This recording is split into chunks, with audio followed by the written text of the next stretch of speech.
Há uma liberdade em Cristo.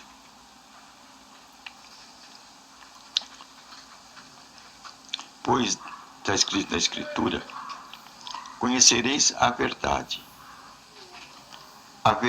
te liberta.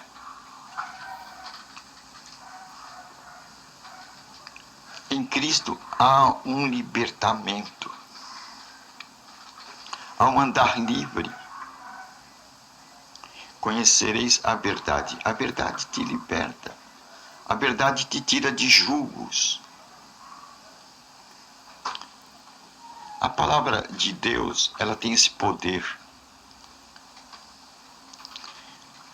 Ela nos tira de julgos, de sofrimentos. O conselho de Deus nos tira de conselhos dos ímpios. Às vezes a gente está andando com pessoas que não conhecem nada de Deus e dão sugestões, onde a gente pode pegar aquele caminho, que são caminhos de atalhos, e depois a gente vai ver que aquilo só trouxe sofrimento. Por isso que muita gente pega caminhos de atalhos, caminho da bebedice, caminho da droga. Às vezes nem sabe que está pegando esse caminho de atalho. Mas é o companheirismo, uma sugestão. Segue a sugestão de um companheiro. Experimente isso aqui. Aí, está indo para o caminho do atalho. Depois, mais tarde, anos depois, vai ver que está totalmente enredado pelo inimigo. Não sabe como sair mais daquela circunstância que agora ela passa a oprimir, passa a ser uma circunstância vexatória e muitas vezes prejudicial para a saúde. E o cara não tem como se liberar. Ele está como que preso, acorrentado por aquele vício, por aquela condição.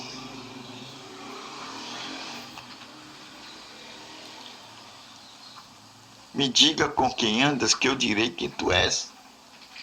Tem um ditado assim, não é? A gente não presta atenção aos companheiros que a gente tem. E é verdade, a gente reflete o espelho da condição que a gente vive. Fala sobre corrupção. Eu estou falando não, o lado oposto, né?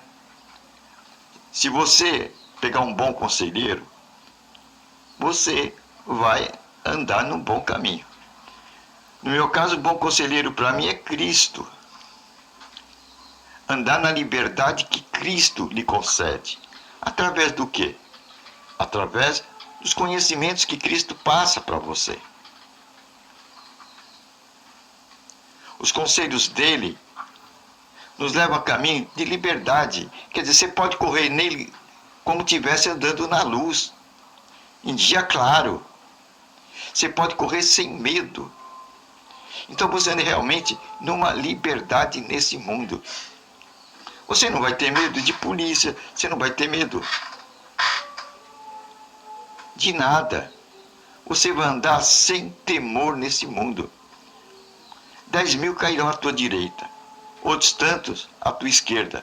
Você não será atingido. Estas palavras te dão uma força que pode estar a maior tempestade do teu lado, o barulho tremendo, o alvoroço tremendo. Mas uma coisa você carrega no coração: esta confiança. Você vai passar pelo fogo, eu estarei com você. Você vai passar pelas muitas águas, eu estarei com você. É isso que faz a diferença na nossa vida. Quando a gente se apoia nessas palavras que Deus deixou para a gente andar, elas te dão segurança. Porque você vai ver nessas palavras que tem forças sobrenaturais que estão te ajudando.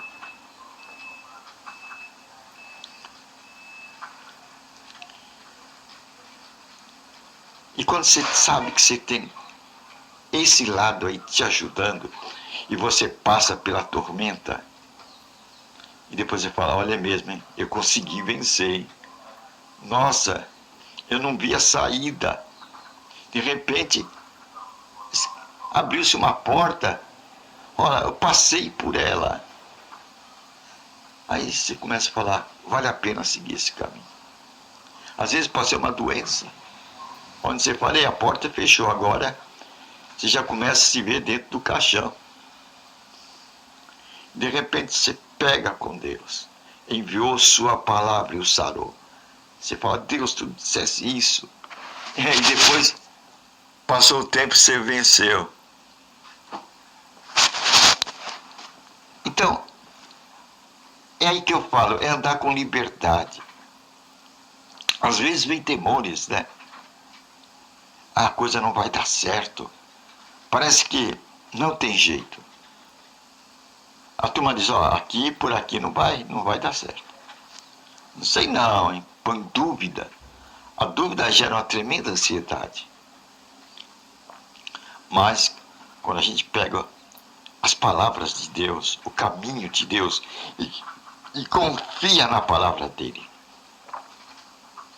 faz a gente passar por esses momentos difíceis com confiança. E isso faz a diferença. Isso faz a diferença. Porque não vamos deixar nos atormentar pelas ameaças do inimigo, nem pelo sopro do vento, nem pelo barulho das tempestades. Vamos andar na vida em liberdade. Liberdade do medo, liberdade do temor.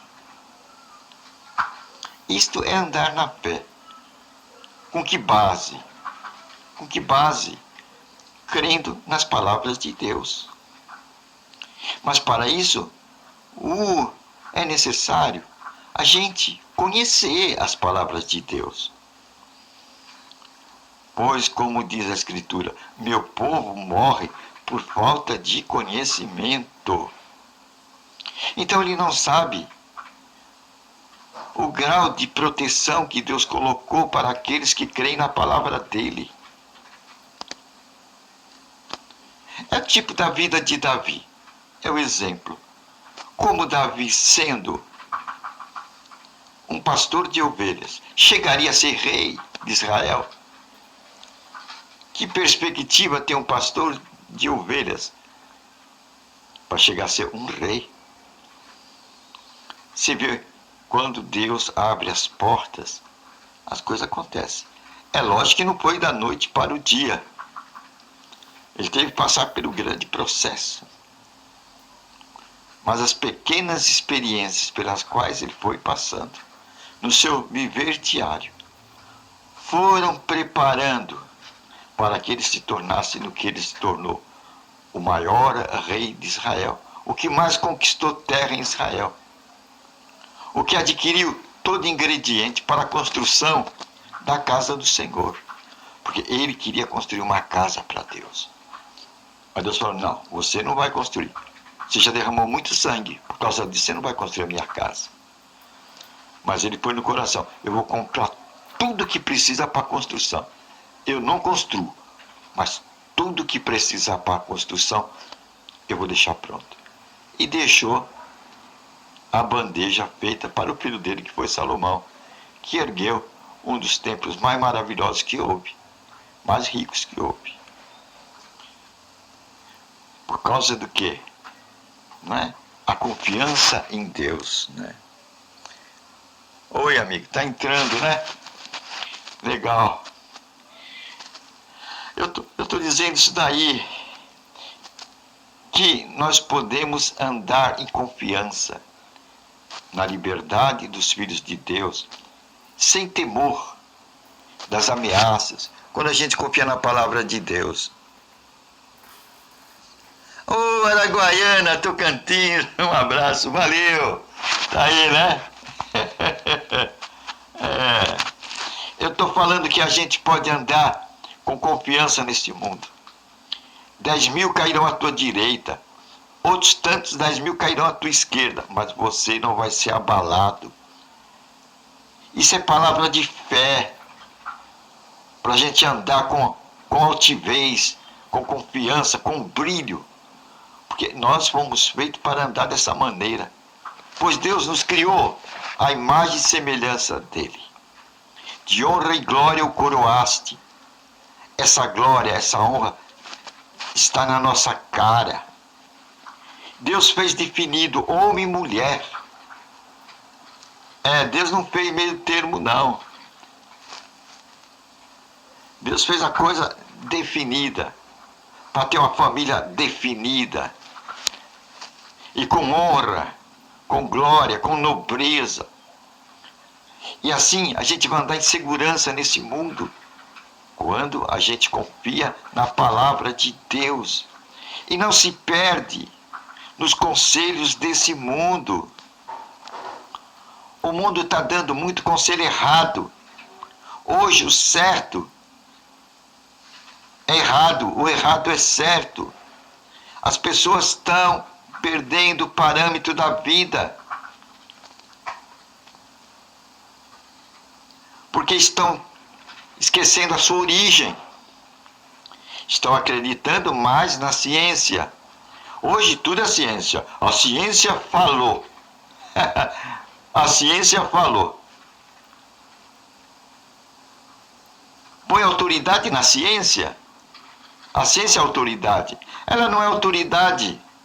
Ela não sabe a sua origem, ela não sabe o seu fim. Ela não é autoridade final. A ciência é uma autoridade parcial. Ela só conhece dentro do limite da sua visão, daquele estrito limite da visão. Ela é extremamente materialista. Ela sabe olhar e medir.